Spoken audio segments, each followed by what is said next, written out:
video on something that I want to have a play around with. So, for some reason, I want some beans in a bit of a creamy kind of quite sauce with some parsley in it. I don't know why. It's not like some kind of craving, but I just kind of fancied it. So, I have cooked some pinto beans and I have fried off some like salami. It's that one, just sliced it, cubed it, well skinned it, and then fried it.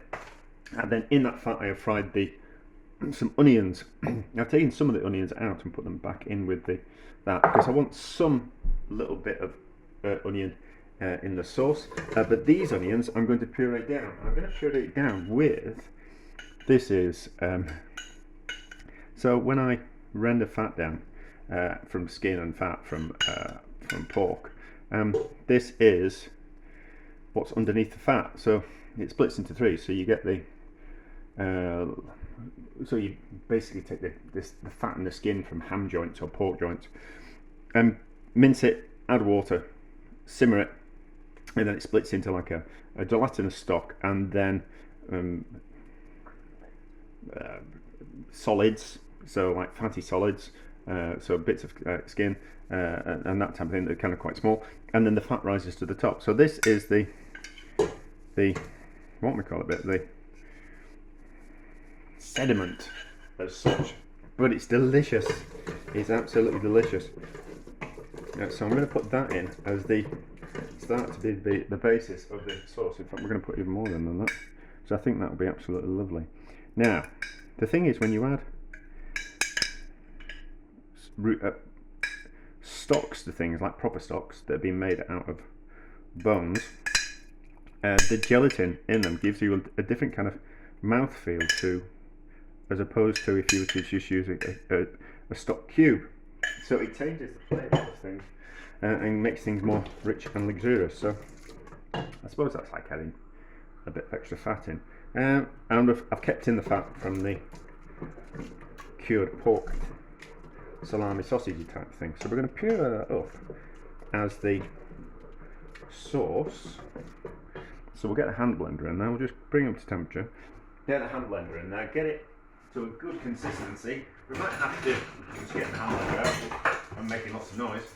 I really should keep the hand blender out because I use it all the time. So you really should keep the things out that you use all the time. Like, you don't put the toaster away if you're having toast every day, do you? So anyway, so we'll just bring that up to temperature and we'll get the hand blender in there, get it smooth. We might add some of the jelly, like stock type of thing, and then we'll combine it all together and see how it turns out. But I think it will be delicious. Right, so we'll puree that down, so that's hot enough. Right, that way round, because the stick blender does not want to reach over far over the stove. That can go in there. Stick blender just about long enough, so it might be slightly off camera, but we'll puree this. You don't need to see that. Right, so sauce is pureed. I've had to add a little bit of that jelly stock into it, and then we're going to put back in the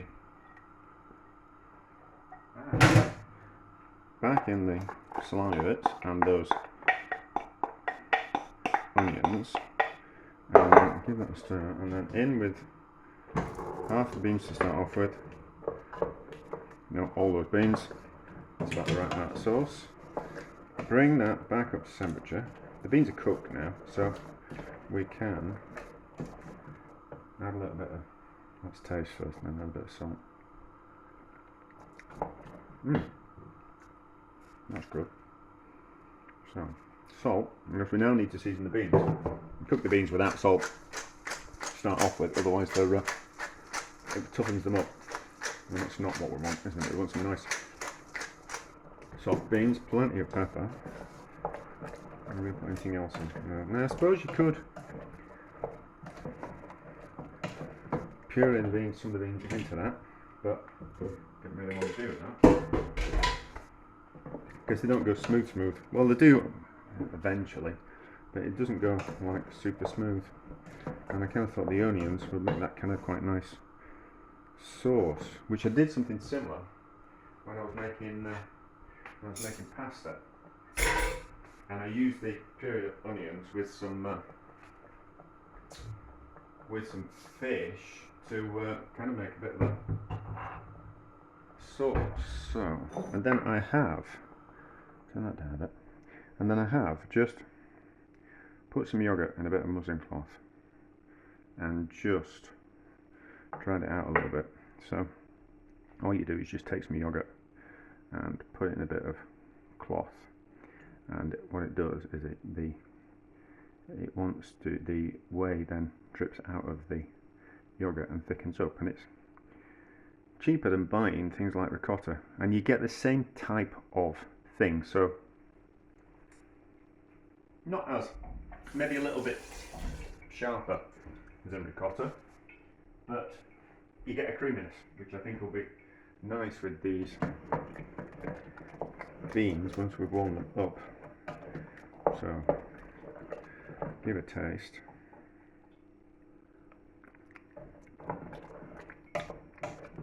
That's particularly good at that. So, and we'll season that. So a little bit of pepper, a little bit of salt, because I always view yogurt as more of a savoury thing than a sweet thing. No, more of a sweet thing more than a savoury thing, because I always tend to have yogurt with a bit of comfort or jam in it as a bit of a snack. So that, it's nice and thick, yeah. So I think that will be nice.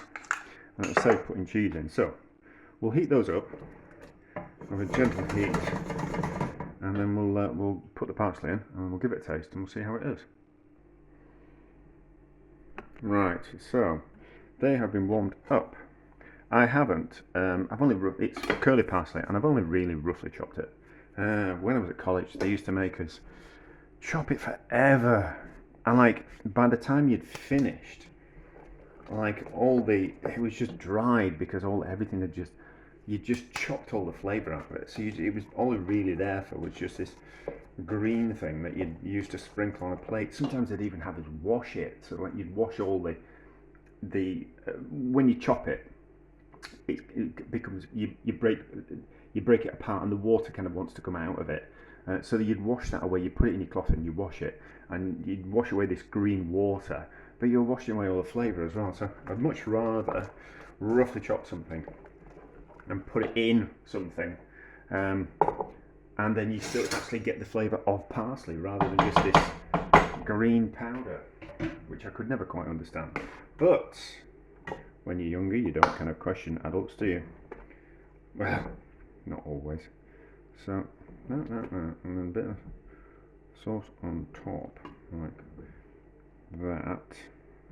I've seasoned it. Ooh, but let's just check it. I'll get that fork out.